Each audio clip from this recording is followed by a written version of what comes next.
오늘 교회 설립 49도를 맞이해서 오래전부터 담임 목사가 저에게 말씀을 전해달라는 부탁을 했습니다. 생각하며 기도하는 중에 창립에 대한 이야기보다는 하나님께서 이사야서 40장 1절 이하에 보면 너희는 내 백성을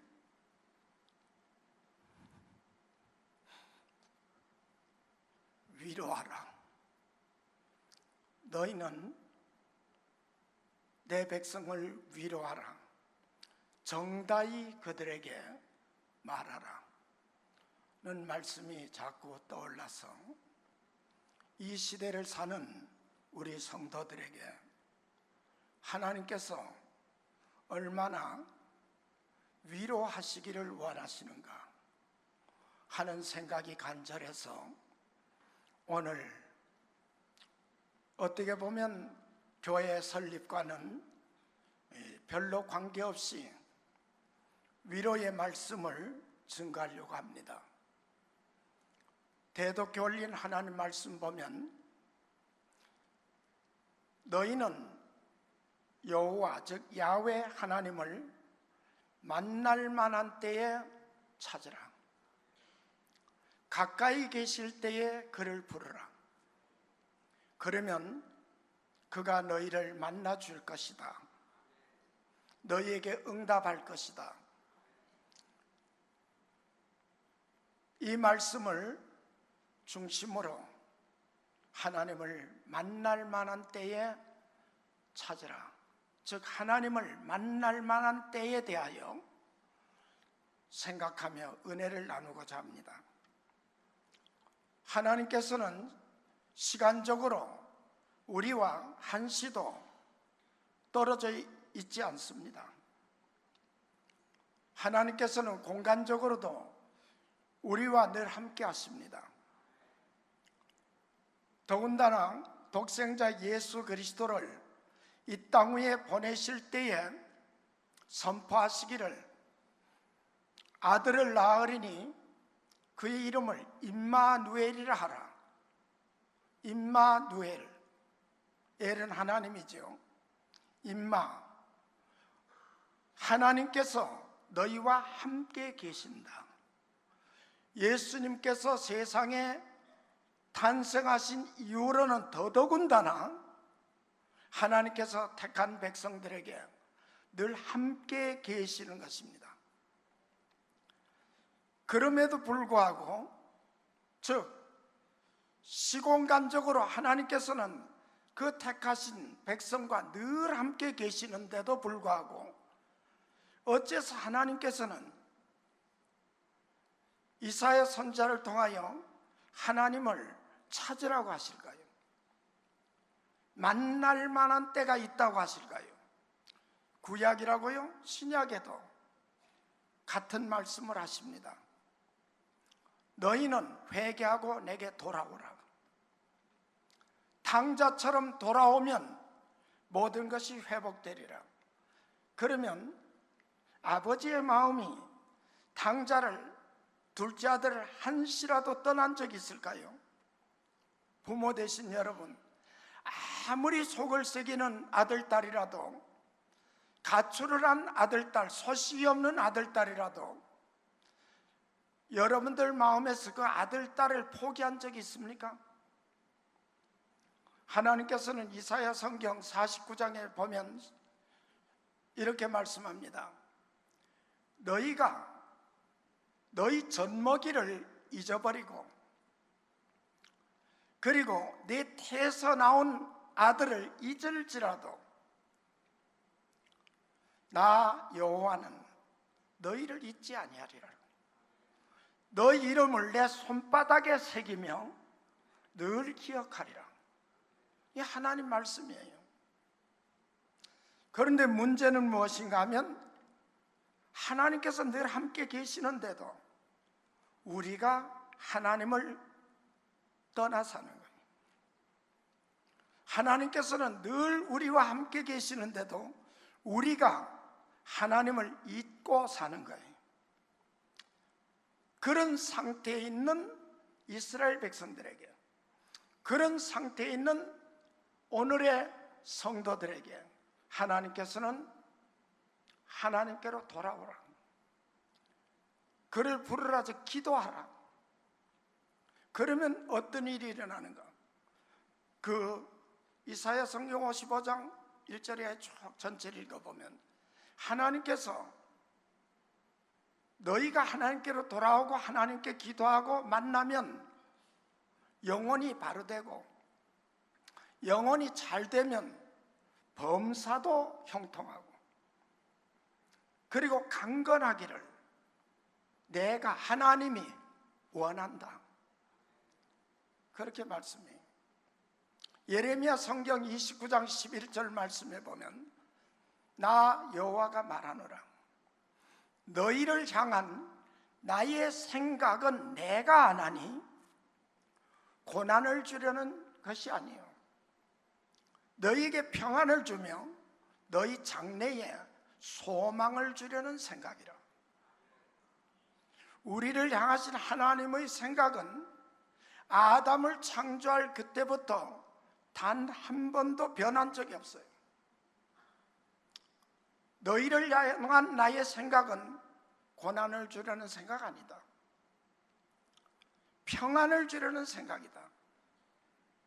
그리고 지금 편안하니까 그저 더도 말고 덜도 말고 오늘만 같아라가 아니라 점점 더 좋아진다는, 점점 더 복된 삶을 살 수 있다는 희망을 주려는 것이 내 생각이다.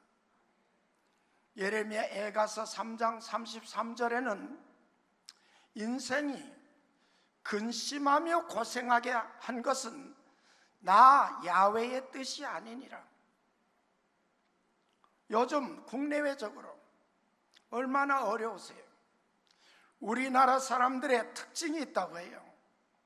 그것은 무엇인가 하면 행복을 행복인 줄 모르고 감사한 일을 감사할 줄 모른다는 거예요. 외국인들 기자들이 보니까. 왜요? 우리나라가 작년에 처음으로 개인의 수입이 일본보다 앞섰습니다. 아마 어쩌면 단군 선조 이후로 처음일 거예요. 우리나라 사람들은 그런 부분들은 생각 안 해요. 그러니까 여러분도 아멘 안 하잖아요. 얼마나 기쁜 일인데도 덤덤하잖아요. 이게 얼마나 기적이에요. 예. 여러분, 외국에 여행 가고자 하는 계획이 있으면 제 생각에는 일본을 갔다 오세요. 일본은 우리가 생각하는 것처럼 조그만 나라가 아니에요. 우리 남북한보다 갑절은 넓을걸요. 땅도. 인구는 우리 남한 인구보다 3배는 안 돼도 2배는 넘어요. 1억 한 3,500 정도. 예. 그런데 한번 여러분 스마트폰에 환율을 한번 쭉 눌러보세요. 일본 돈이 얼마나 가치가 저하되어 있는지 몰라요. 그래서 한국 돈 가지고 가면 정말 돈 얼마 안 쓰고 일본 여행 다 할 수 있어요. 유럽 가면 진짜 골 빠집니다. 예, 돈 많이 써야 돼요. 예, 유로화하고 우리 돈하고 비교해 보세요. 이렇게 좋은 일들이 있어도 더군다나 포항 앞바다에서 가스와 석유가 나온다 그러니까 어떤 사람들은 이거 립서비스 하는 거고 사기치는 거다 그러는 사람이 또 있어요. 예. 희망은요 걸었다가 이루어지지 않아도 이게 안 이루어졌구나 하는 동안은 행복해요. 예. 그런데 미리 질이 겁먹고 낙심하면 미리 죽는 거예요. 예. 하도 겁 많은 사람이 옛날에 전쟁터에 나갔다가 말을 타고 막 달리는데 뭐가 딱 맞으니까 딱 떨어졌대잖아요. 그래 동료들이 와가지고 야, 우리 친구가 죽었나 보다 하니까 눈을 딱 뜨더니 나 죽었냐 살았냐 그러더래요. 그래서 너 말하는 거 보니까 살았는데 그러니까 나 금방 활 맞은 것 같아. 그런데 메뚜기가 날아가다가 딱 맞아가지고 미리 겁먹고 나 죽을 거야. 적들이 화살 쏘면 나는 한마디 유언도 못하고 그냥 죽을 거야. 미리 겁먹으면 미리 죽는 거예요. 하나님의 생각은 희망이에요. 믿음, 소망, 사랑, 항상 기뻐하라, 쉬지 말고 기도하라, 범사에 감사하라, 이것이 너희를 향한 하나님 아버지의 뜻이니라. 그 신약이냐 구약에 다 똑같아요. 저는 우리 아들 목사들에게도 그렇게 말해요. 뭐 큰아들이나 작은아들이나 목사들이니까 요즘 성도들이 참 힘들게 산다. 그거 알아야 된다. 목사만 힘든 게 아니다. 그래요. 왜? 참 목자 되라고. 그러나 단군 이래로 우리가 제일 잘 사는 때입니다. 지금이. 여러분 경복궁 가보세요. 창녕궁 가보세요. 임금들이 겨울에 그 어떻게 살았는지 모르겠어요. 추워서. 창호지 하나 발라놓고 문종이 하나 발라놓고 겨울을 났다고요. 그런데 지금은 뭐 단열이 잘 된 아파트니 단열이 안 됐느니 층간 소음이 있느니 없느니 먹고 입고 사는 모든 것이. 그런데도 문제는 특별히 한국은 하여튼 자살률이 1등이에요. 뭐가 그렇게 죽고 싶은지 모르겠어요. 그래서 하나님께서는 좀 위로하라. 위로하는데 어떻게 하느냐? 너희들이 정신이 영혼이 바로 서야 된다. 그러려면 어떻게 되느냐? 탕자가 아주 복합적으로 어려움을 겪지만 해결 방법은 딱 하나예요. 아버지께로 돌아오는 거예요. 그러면 다 해결되는 거예요. 너희는 나를 만날 만한 때 찾으라. 가까이 있을 때 부르라. 그럼 내가 너희 만난다. 나는 너희를 젖먹이는 엄마보다 너희를 세상에 태어나게 한 엄마보다 더 사랑한다. 더 잊지 않는다. 이게 하나님의 말씀이에요. 믿음의 조상 아브라함이라도 그도 타락한 인간이기에 하나님께서 그를 택해서 하나님의 나라를 이 땅에 세우려고 하고 모든 인류를 구원할 계획을 세웠어요. 그럼에도 불구하고 아브라함도 하나님을 만날 때가 그렇게 많지 않았어요.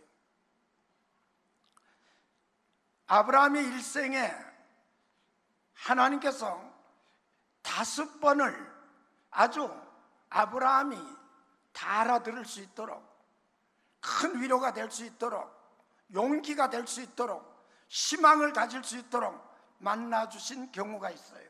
첫 번째는 자기 조국, 고향, 친척집, 즉 하란을 떠날 때 하나님께서 그에게 나타나서 창세기 12장 1절로 3절에 보니까 너는 내가 지시하는 땅으로 가라. 그에게 3가지 약속을 해요. 내가 너에게 넓은 땅을 주겠다. 다음으로는 내가 너에게 하늘의 별 같고 땅의 티끌 같은 무수한 자녀를 주겠다.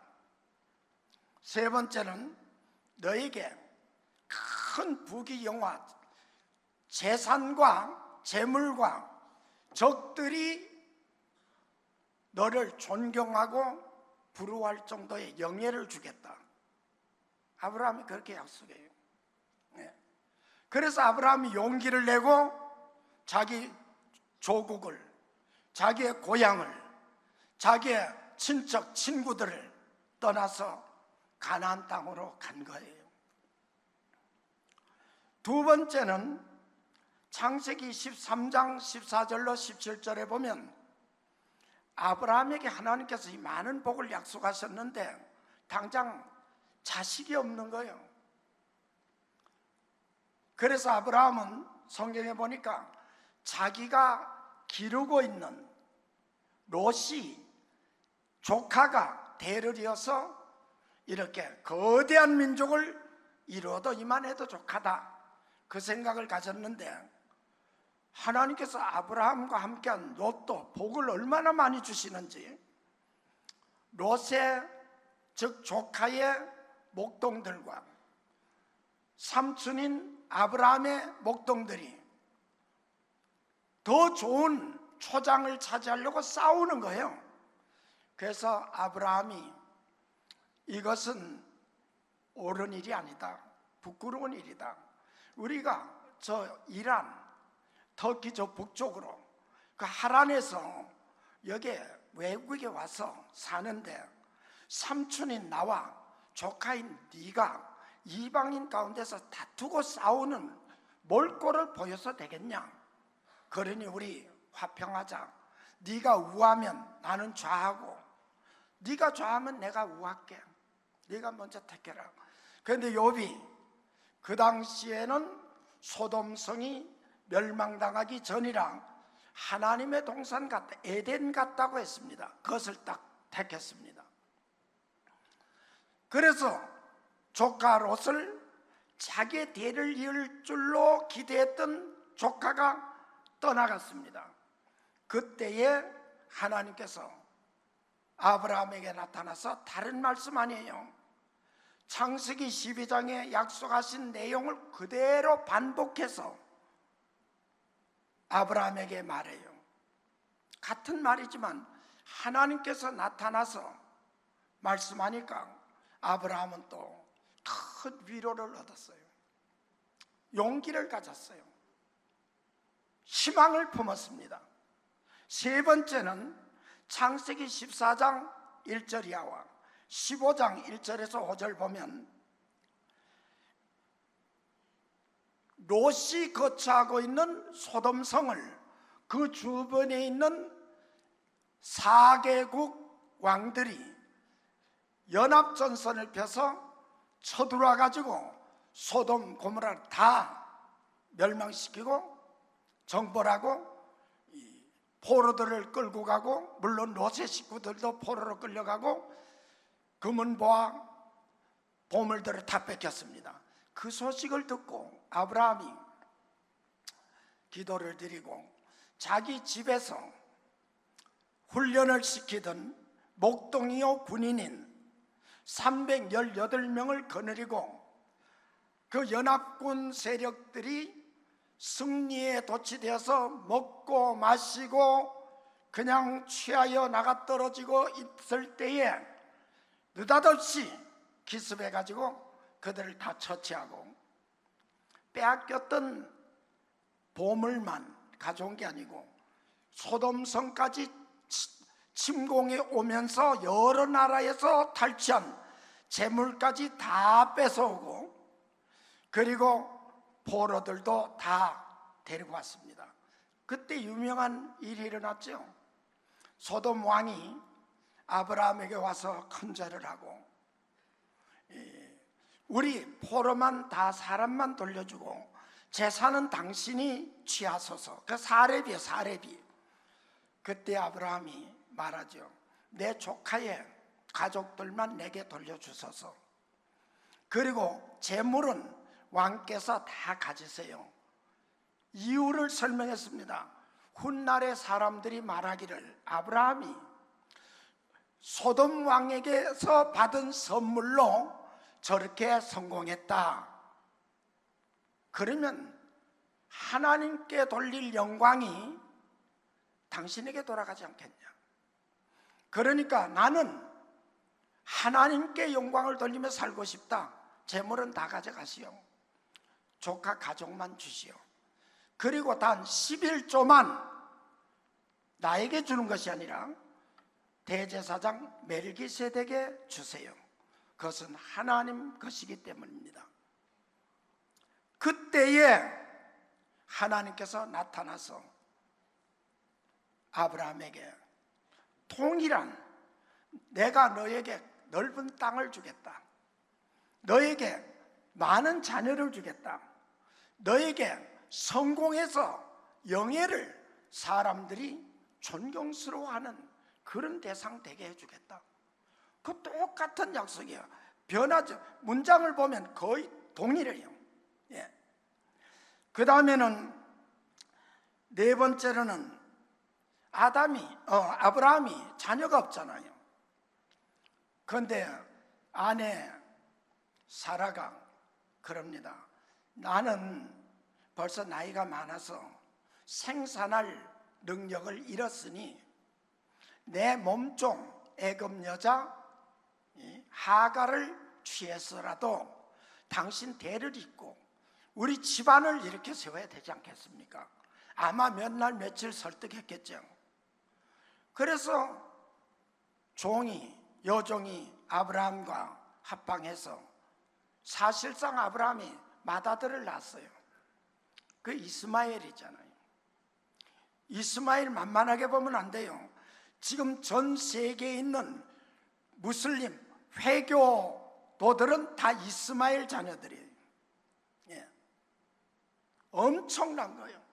아랍만 아니에요. 여기 이렇게 가까운데 말레이시아나 인도네시아나 아프리카 일대나 다 무슬림들 이스마엘 자녀들이 엄청 살아요. 그리고 야곱에게 12아들을 준 것은 한참 후에예요. 그 삼촌인 이스마엘에게 하나님께서 12아들을 먼저 줬어요. 예. 그래서 아브라함이 하갈과 이스마엘을 취해서 이제 후계자가 됐거니 했는데 하나님께서 자기의 적자 이삭을 낳게 해주셨잖아요. 그런데 이삭의 돌이 돼서 잔치를 하는데 그 서자 이스마엘이 이삭을 자꾸 조롱하고 괴롭히는 걸 사라가 봤지요. 그걸 열받아가지고 저 서자가 내 아들을 이렇게 괴롭히고 조롱한다, 내쫓으세요, 내쫓으세요. 성경에 보니까 아브라함이 근심했다 그랬어요. 그래도 맏아들이잖아요. 예. 뭐 하갈이나 사라가 볼 때는 어떻든지 간에 아브라함에게는 맏아들인 거예요, 이스마엘이. 근데 내쫓으라는 거예요. 지가 나라 그래 놓고 사라가. 그래서 근심 걱정하는데 하나님께서 나타나셔서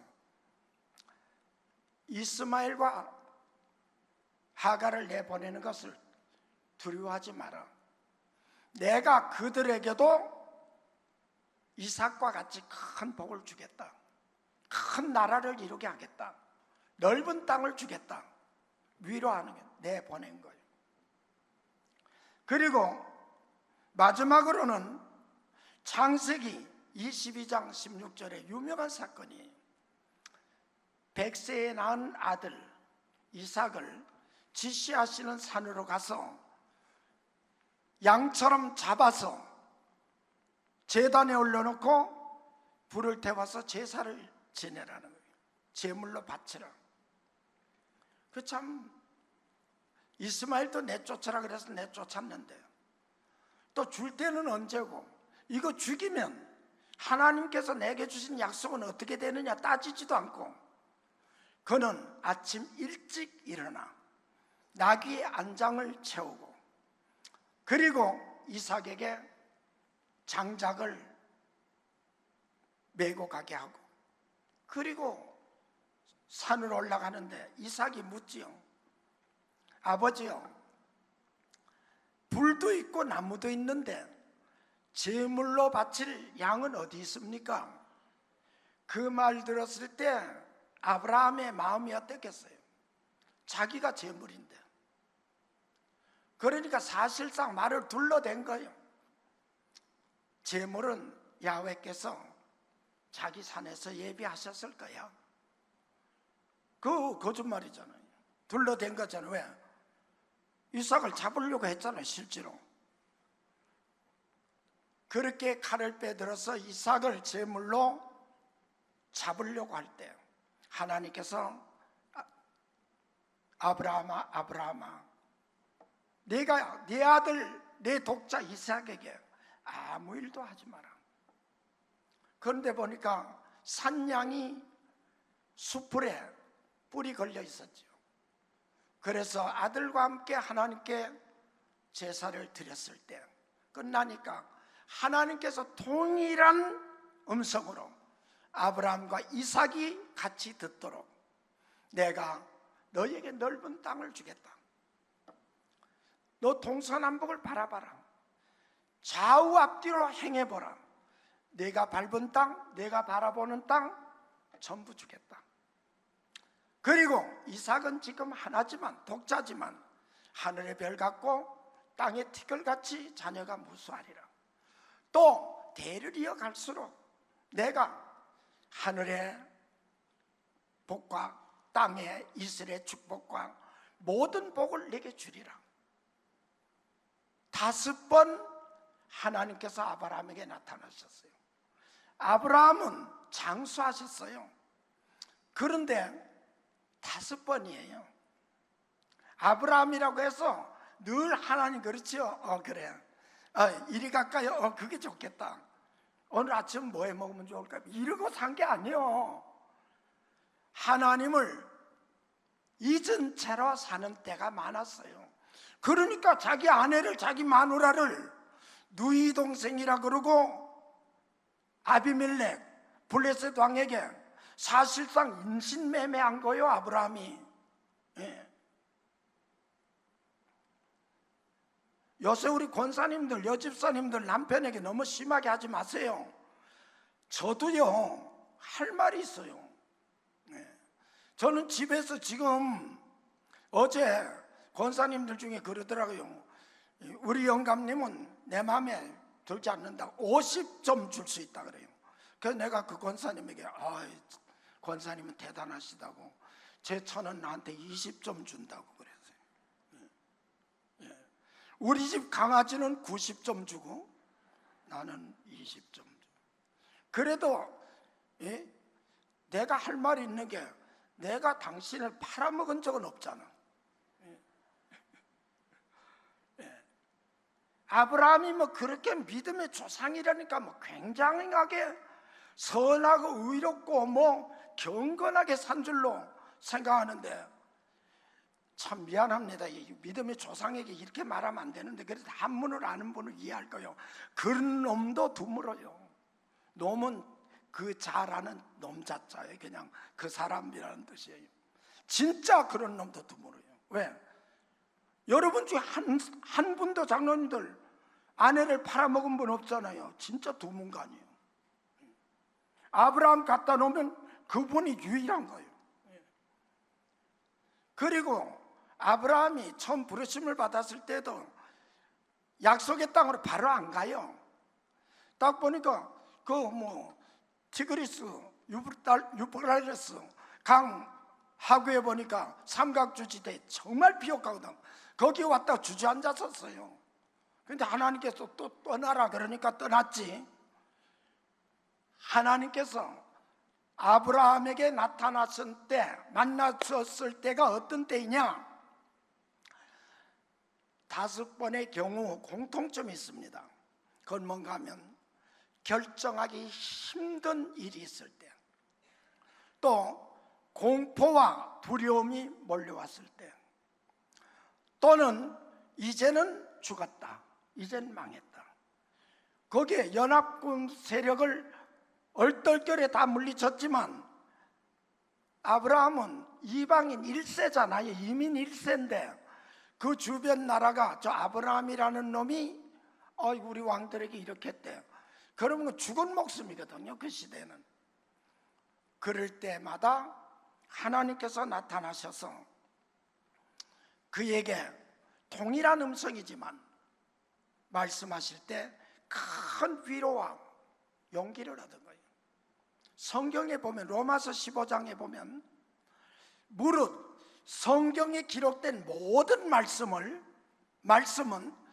오늘을 사는 우리를 위함이니 성경의 안위를 받게 하려 함이라. 하나님 말씀이 우리에게 주어진 가장 큰 목적 중에 하나는 위로를 받게 하려는 것이에요.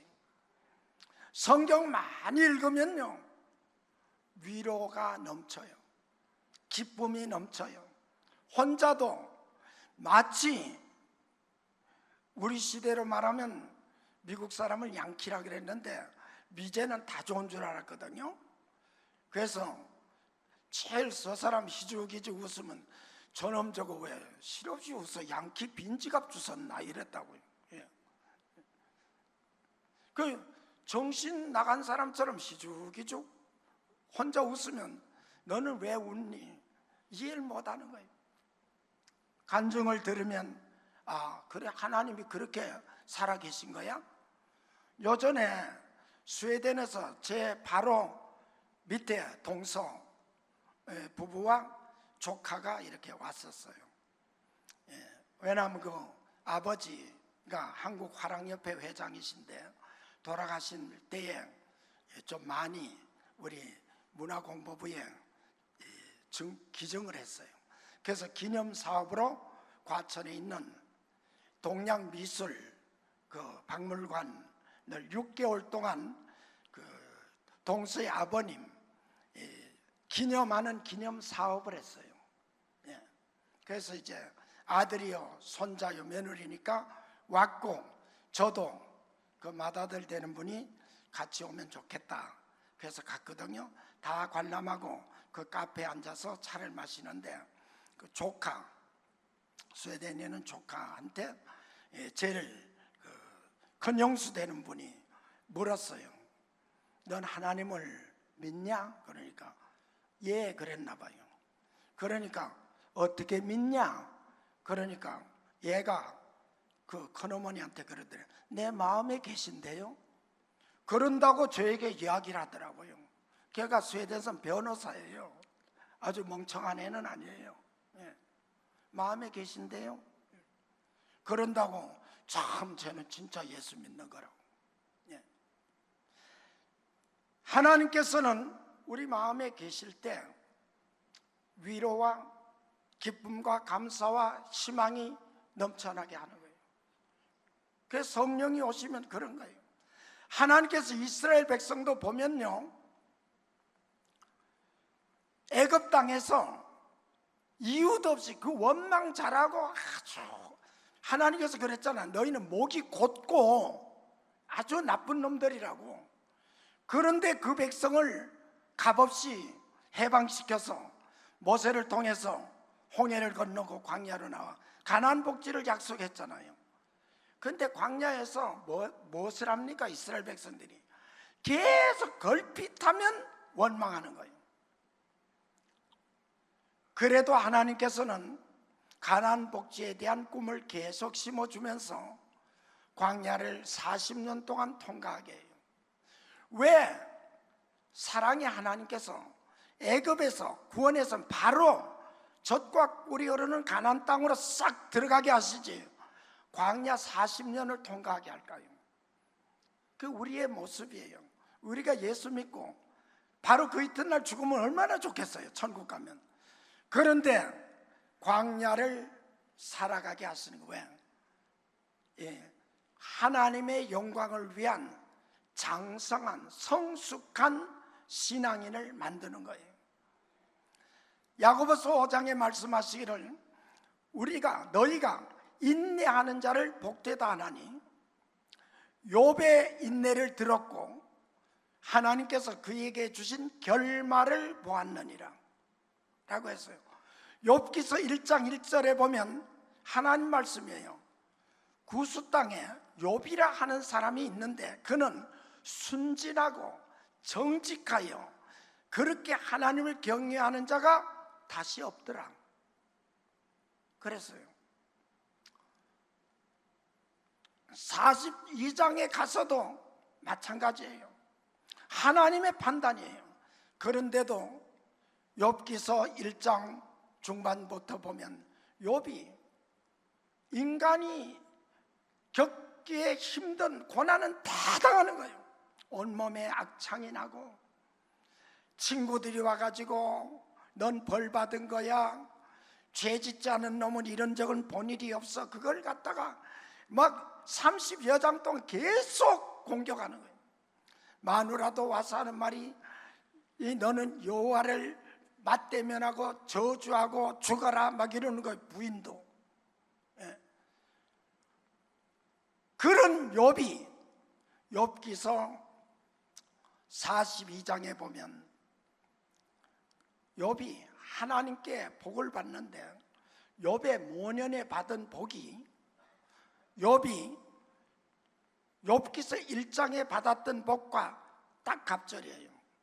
양이 7천이여 그랬는데 42장에는 양이 14,000이여 그래요. 소가 500결이여 그랬는데 42장에는 1,000이여 그렇게 말해요. 나귀가 500이었는데 1,000이여. 전부 갑절이에요. 10남매가 다 죽는 고난을 겪었는데, 아픔을 겪었는데 다시 10남매를 주셨더라. 아들 딸만 그대로 주셨는데 그것은 아들 딸 10남매는 천국 가 있기 때문에 세상에 또 10남매 주, 그것도 갑절이에요. 욥이 무엇이라고 말했죠? 친구들이 공격할 때 내가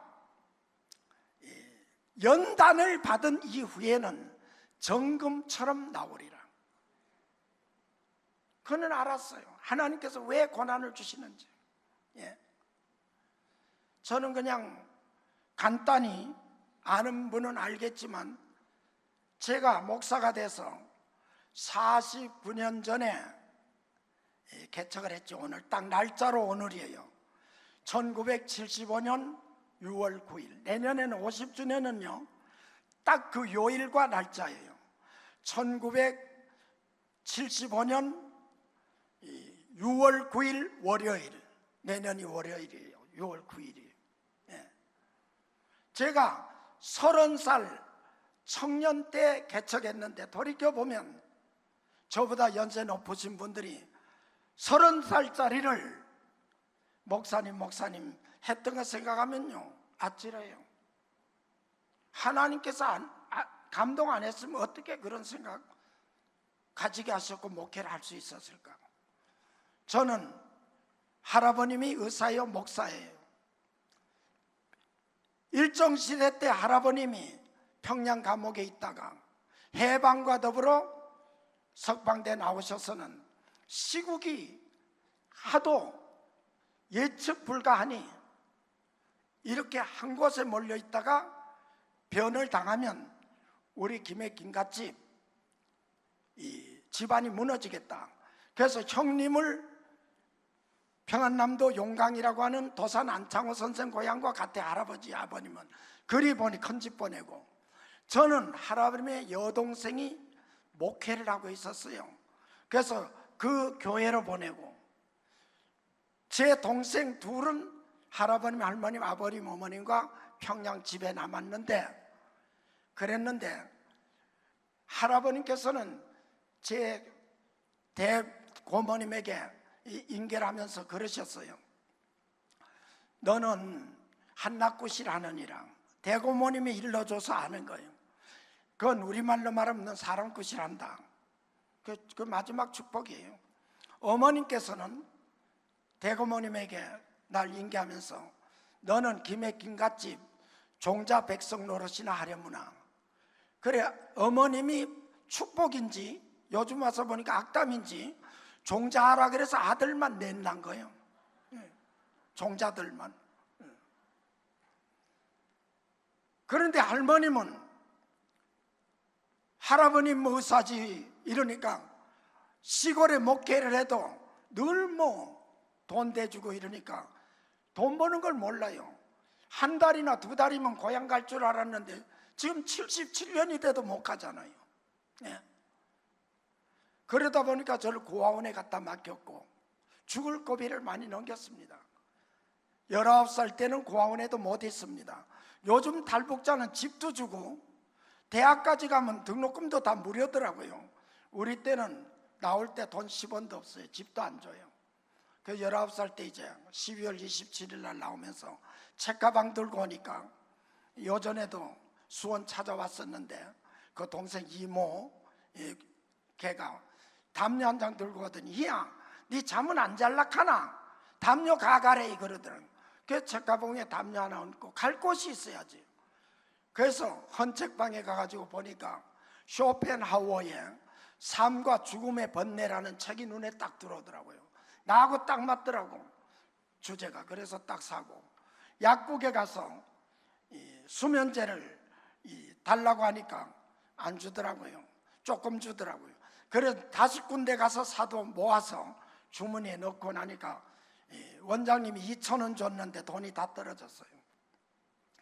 그때는 수양관 이런 거 없었어요. 산기도 갔습니다.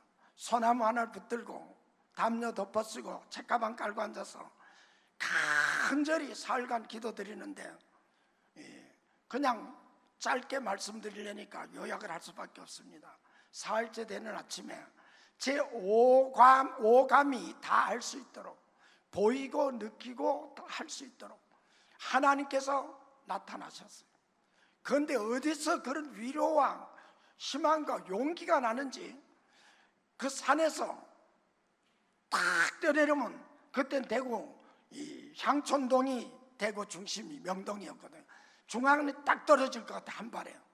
그리고 회개하라 그러면 이 빌딩이 도미노처럼 쫙 무너지고 사람 막 돌아올 것 같아요. 그런데 더벅더벅 걸어서 내려오는데 갈 곳이 없는 거예요. 가방 맡길 것도 없고 잘 것도 없고. 그래도 응답을 받았으니까 하나님 인도하실 거야. 걸어왔더니 교장 선생님이 부르더라고요. 너는 기도도 많이 하고 성경도 많이 하니까 교회 맡으라 그래요. 19살에 대구 평리동 교회 담임을 맡았어요. 19살. 그리고 20살 때 의성에 있는 도경교회라는 데를, 그건 김익두 이성복 목사님 다 다녀간 지금 100년 넘는 교회, 그게 첫 번 부흥회를 20살 때 갔어요. 그 후로는 평리동 교회를 맡았는데 저는 설교집 이런 거 있는 줄도 몰랐어요. 목사님들이 성경 읽고 기도하면 하나님이 해석을 막 주는 줄 알았어요. 그런데 실제로 무슨 성경 몇 장 몇 절 봐라 그러면 읽으면 설교가 나와. 제가 아는 설교를 제가 은혜 받았어요, 정말. 그런데 환자를 기도하면 다 낫는 거야. 그때는 유교의 귀신 들린 사람이 얼마나 많은지. 우리 교회도 초창기에 귀신 들린 사람 많이 왔잖아요. 기도하면 낫잖아요. 그래서 낫길래 이거 교회 목회 간단하다. 하나님, 이 평리동 교회, 이 평리동에 이 연병이 한번 싹 돌게 해주세요. 그래서 내가 신방을 해서 기도하면 다 낫게 해주세요. 그럼 반타작은 하지 않겠습니까? 그래서 목회를 시작해서 오늘에 이르는데, 저는 이제 50몇 년을 목회를 했는데 단 한 주일도 임지가 없이, 옮길 때에도 임지가 없이 주일을 보낸 적은 한 번도 없어요. 하나님께 기도드려서, 하나님 아버지, 다른 동료들은 교회에서 쫓겨나가면 갈 집이 있지만 나는 갈 집이 없습니다. 나는 먹고 살 길도 막막합니다. 그러나 난 평생 교인들에게 반대받는 목사 되지 않게 해주세요. 쫓겨다니는 목사 되지 않게 해주세요. 그런데 지금 은퇴하고도 10년째 지금 이러고 버티고 있잖아요. 응답해 주신 거예요.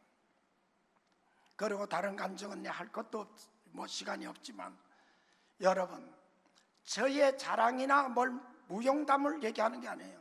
하나님 만날 만한 때는 언제냐? 그건요,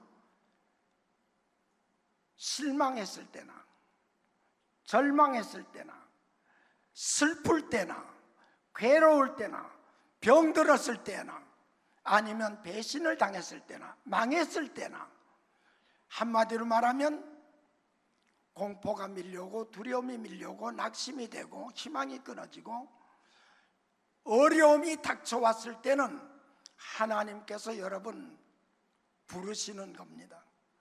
그때 엎드리면 어떻게 하느냐? 그러면 나를 만날 텐데 내게 복을 많이 주겠대. 내게. 그러면 그 밑에 말씀 뭐예요? 이것이 뭐예요? 우리가 회개하고 돌아서 하나님을 만나면 그러면 이것이 하나님께 영예가 되느니라. 영광이 된대요. 다 같이 우리 한 음성으로 기도드리겠는데요. 여러분, 한국의 위상이 많이 올라갔지만 우리 국민들의, 교인들의 마음은 다 지금 힘들잖아요. 그 회개하고 하나님께 돌아갑시다. 예. 그리고 하나님께서 여러분을 만나 주실 줄 믿습니다. 다 같이 하나님 앞에 잠시 동안 통성으로 기도드리겠습니다. 주여